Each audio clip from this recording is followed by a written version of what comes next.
Welcome,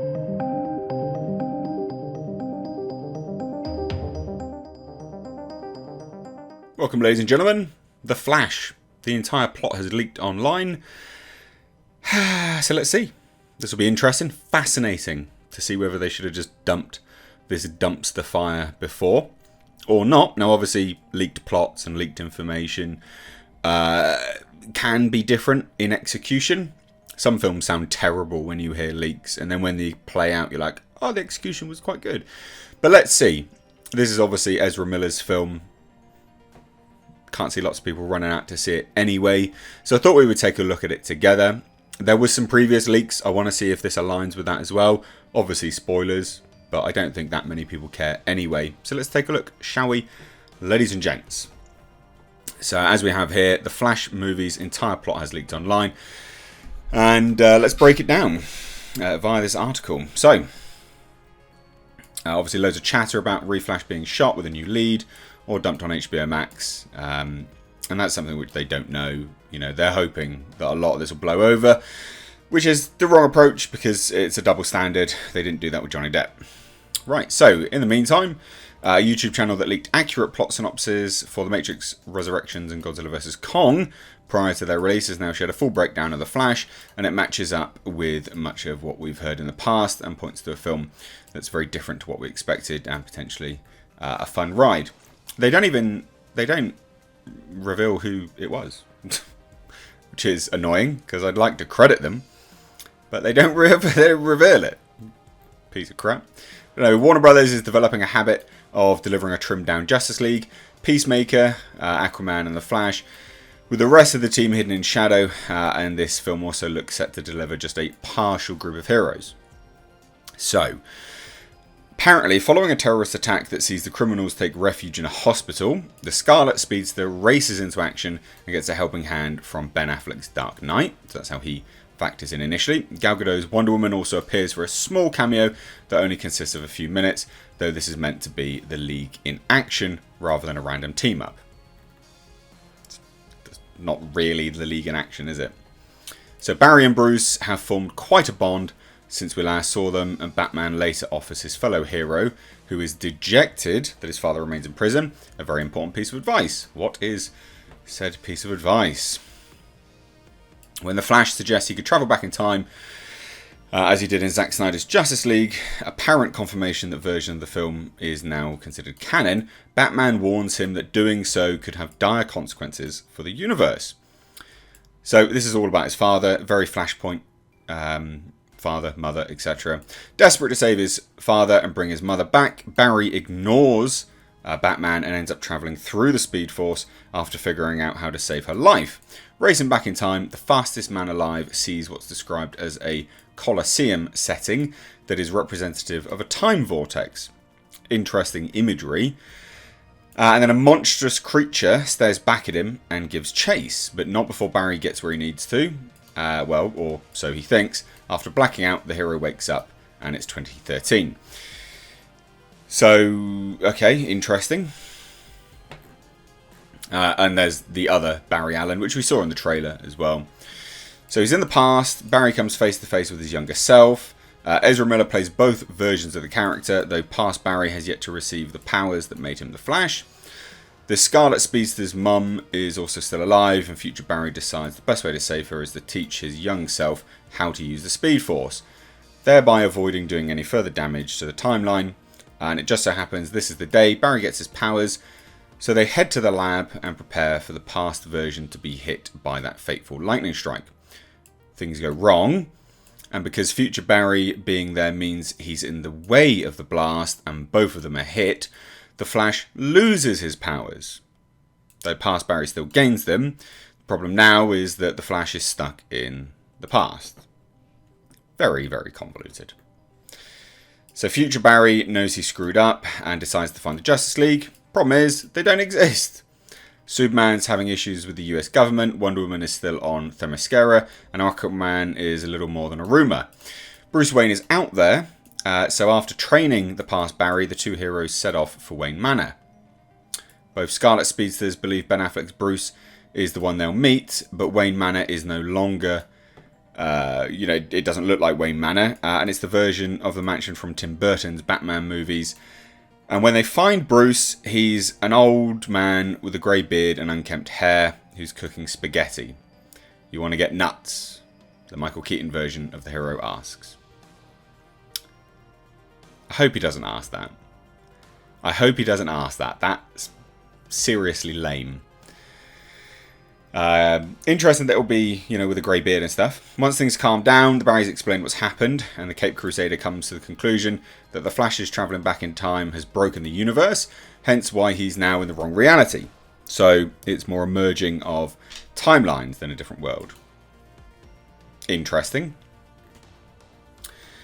But then this is where I think it's going to go way off the rails, just as an FYI. So not only is this the time that Barry got his powers, it's also the day General Zod first invades Earth. Michael Shannon is back as the Man of Steel's villain, and both versions of the Flash decide they need to get to the Superman before he's handed over to his fellow Kryptonian, as Kal-El can potentially help get future Barry back home. Keaton's Dark Knight initially wants no part of this, but changes his mind. The Batcave is shown, and there are a bunch of alternate Batsuits on display, similar to Iron Man's Hall of Armour. Batman, who has a number of trophies from past battles, figures out that multiple timelines have started to converge and figures out where Superman is being held.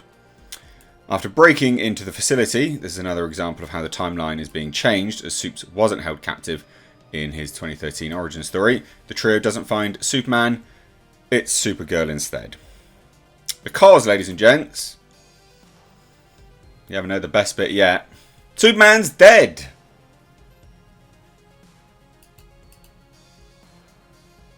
You fucking dickheads. Why would you do that? Why? Why? Why you did? Why?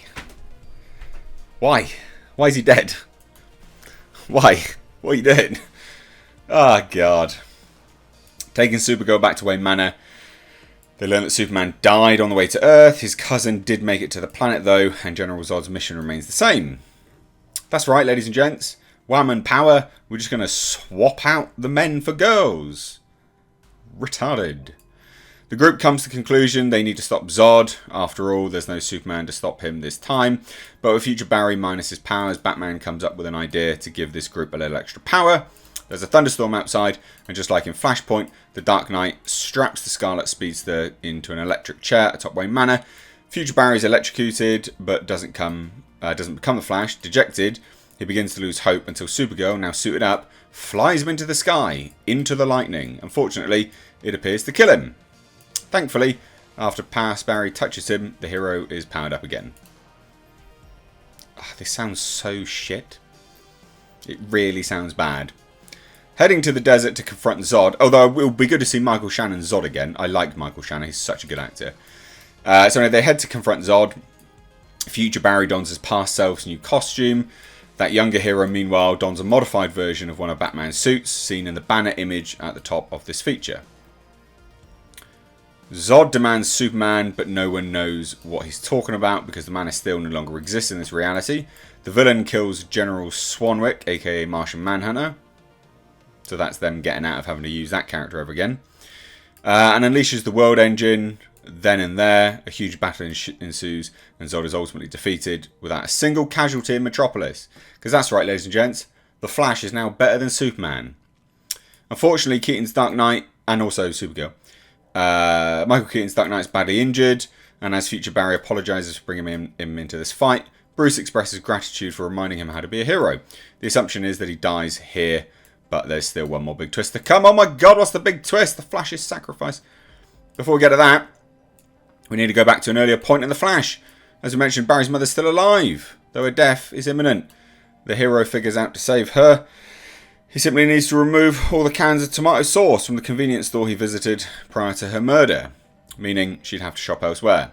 As a result, his mum wouldn't be cooking dinner when her killer struck, thereby stopping that mysterious event from ever taking place. However, in order to fix time before travelling home, future Barry must put those cans back to ensure her death does happen. It's a tragic reveal, though he does get a touching moment with her in costume before fixing things. Whatever. Heading back to 2022, the Scarlet Speedster once again travels through the Speed Force and realises that the creature he saw was a monstrous version of himself from the future. Had he not made things right, Barry would have been corrupted and a crisis in the universe would have taken place. With that, he resolves to accept his mother's death and help free his father. I mean, cliffhanger ending. Oh my god, what is it? It's the Whammon League.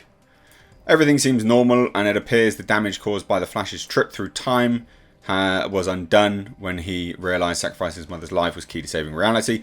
It appears there is evidence that could exonerate Henry Allen, and it looks like Barry's got a happy ending. The same Mercedes-Benz that originally pulled up before Affleck's Bruce Wayne emerged to warn his fellow hero not to toy with time appears, but it's Keaton who steps out this time. Supergirl also appears, though neither of them should be here. Barry's perplexed, as putting those cans back should have made things right. Neither knows what they're doing there, but a new DC Extended Universe has clearly been created, where they exist in place of Batfleck and Henry Cavill's Superman. With that, the film ends, but there's one final tease. What is it? Jason Momoa finally makes a cameo appearance as Aquaman in a post-credit scene that shows Barry helping a drunk Arthur Curry leave a bar. Racing home to grab something that can sober his fellow hero up, there's suddenly a distress call coming through on the Scarlet Speedster's computer. He watches it, and it's a video message from Affleck's Batman. He pleads with the Flash for help, making it clear he needs to be rescued after the hero changed the timeline and broke reality. It's unclear how the mechanics of all this work, but it looks like Barry's next mission will be saving the DCEU's original Batman in what could be a take on Crisis on Infinite Earths. Or with someone who's accused of grooming. Smart. That sounds trash as well, just as an FYI. Ezra Miller's wholly unlikable. Why did they build their entire future DC slate around this guy? Like, why? Well, let me know what you think. Bye-bye. Also, ladies and gentlemen, consider checking out my Teespring store. Supporting the channel via this way does go a long way. But also, not only that, you do get to wear some awesome merch. These are one-of-a-kind designs designed for me by my graphic designer. We, of course, have our Clown World line, which is in mugs, hoodies, t-shirts. We've got Space Jeebus. And then for something a little bit different, we, of course, have right down at the bottom right here, we have our Pulsar GTIR. Also, ladies and gentlemen, consider checking out and supporting my second channel, which is Car Nonsense. This is a vlog and car channel. You can find links to this in the description box, along with my Teespring. Please do consider supporting.